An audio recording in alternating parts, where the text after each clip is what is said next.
berkaitan dengan perkara ini. Sejak adanya proses penyidikan, penuntutan sampai dengan persidangan sampai dengan hari ini, kami tanyakan, apakah pada pokoknya saudara menyesal atau tidak, atau merasa bersalah atau tidak hubungan dengan perkara ini? Tidak. Tidak. Tidak.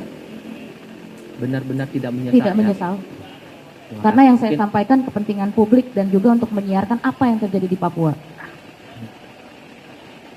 Apakah ada pergeseran?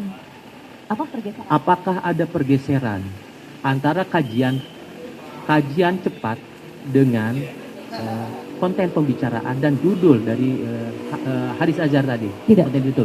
Tidak. Tidak Karena ada? semuanya berdasarkan dari riset yang ada. Oke. Menurut saudara tidak ada pergeseran? Tidak. Betul. Oke. Mungkin dilanjutkan oleh rekan kami. Yang mulia.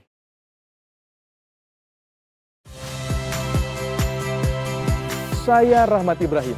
Saksikan program-program Kompas TV melalui siaran digital, pay TV, dan media streaming lainnya.